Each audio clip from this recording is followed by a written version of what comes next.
It was a grateful day. On September 2, 1945, World War II was ended. After 7 long, war-torn years, Germany had surrendered to the Allies. But then a new problem emerged. Soviet domination over Eastern Europe posed a problem. The Union of Soviet Socialist Republics also had an iron fist over half of Germany, or East Germany. In the late 1940s, Germany was divided into 4 zones.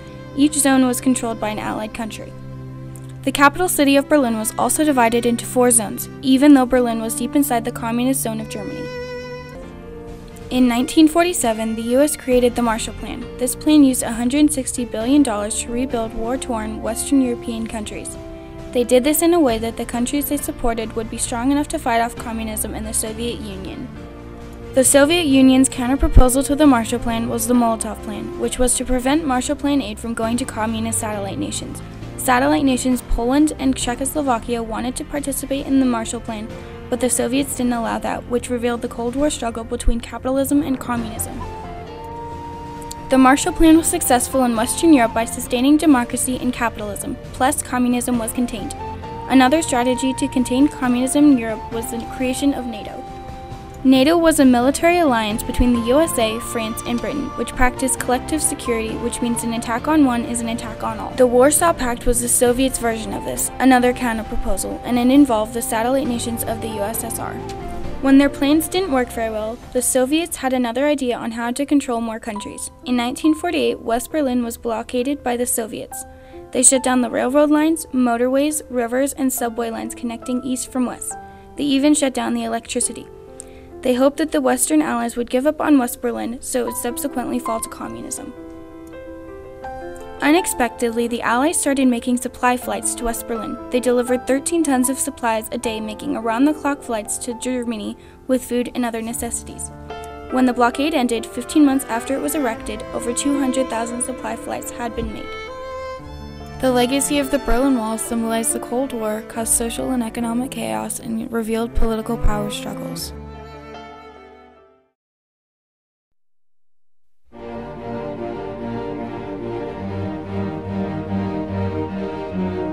Starting on the night of November 12, 1961, the East German government started the monstrous task of erecting the wall. Considering that the wall was 98 miles long and stretched around the entire city of West Berlin, it was an amazing feat. The first wall consisted of a barrier of concrete blocks and the ominous barbed wire.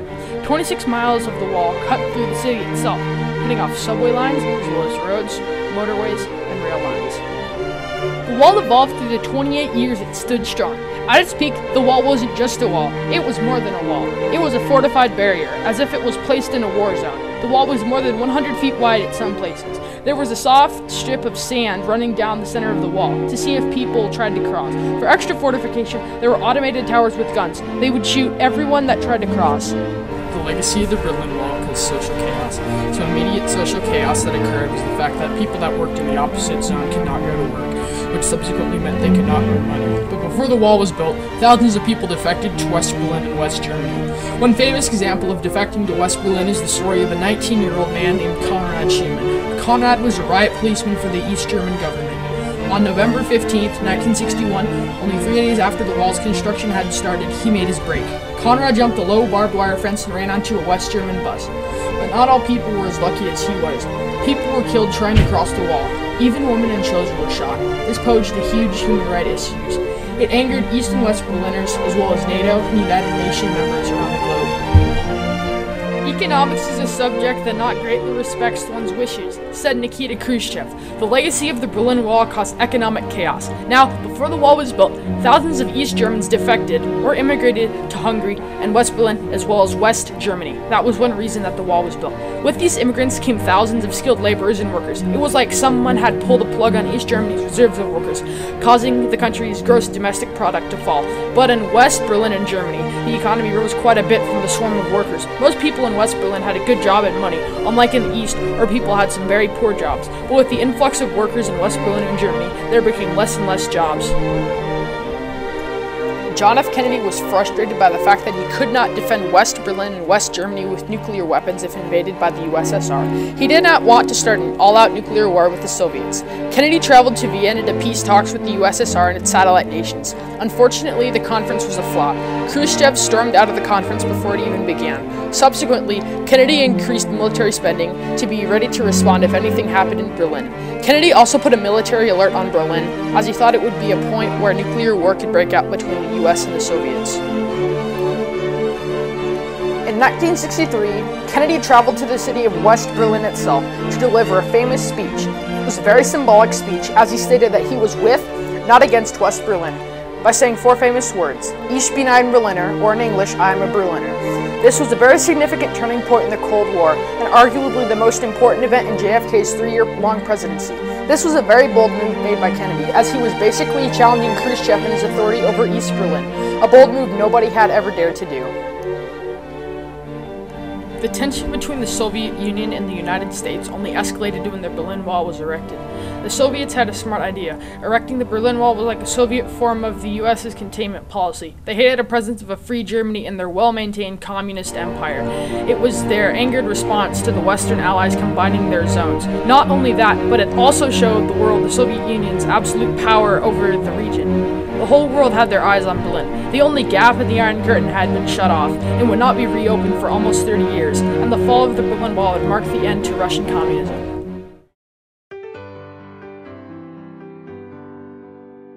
The Berlin Wall had a significant impact over the former USSR. While the wall was originally built to contain the East German people, the wall eventually turned into one of the few hotspots of conflict in the 1970s and 1980s. In 1987, Soviet Premier Mikhail Gorbachev was in the process of de-Stalinizing the USSR, just like his predecessor Nikita Khrushchev had.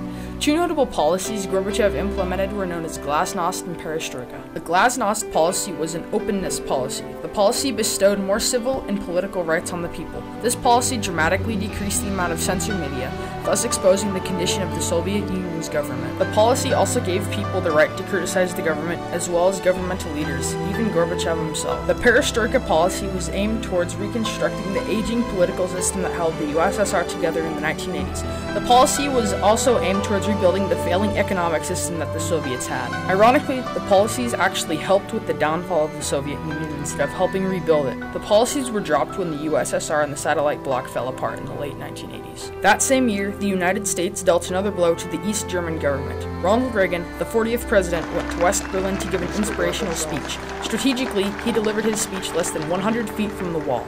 Mr. Gorbachev, tear down this wall.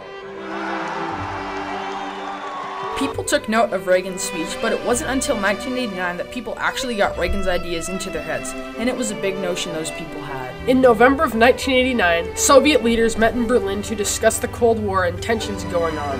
Their failing government was proven to be inadequate to maintain power throughout the satellite nations as well as the USSR itself. On November 9, 1989, after a press meeting with several important Soviet leaders, a press reporter stated that the East German government had lifted all travel bans on the East German people. Thousands of people from both East and West Berlin then converged on the wall, mistaking that the lift on the travel ban was actually a note to destroy the Berlin Wall itself. The border guards, who had not been briefed on the matter, did nothing to stop the crowd of Berliners who were now clamoring on the wall itself. Soviet Premier Mikhail Gorbachev was not aware of the people, so he could do nothing to stop them. At midnight on November 10th, thousands of East Germans flooded through the wall into West Berlin. In the following days, the wall was slowly demolished. The falling of the wall was arguably one of the most important events in the 20th century. The whole event was televised all over the world. Everybody was watching the last stand of the Soviet Union fall apart. The police there did nothing to prevent swarms of East Germans from spilling over and through the wall into West Germany. Berlin was now united, and the two Germanys were soon to be united. After the Berlin Wall had fallen, people in both Germanys wanted political reunion between the two nations. In July of 1990, economic reunion between the two countries became true. Later that year, on October 3rd, political reunion was gained under the West German Constitution. In December of 1990, Political elections were underway, and Helmut Kohl was decided first Chancellor of unified Germany. The East German economy suddenly tanked in 1991, and political tensions increased. But finally, in 1994, the economy was balanced, and Germany was truly unified. The legacy of the Berlin Wall symbolized the Cold War, caused social and economic chaos, and revealed political power struggles.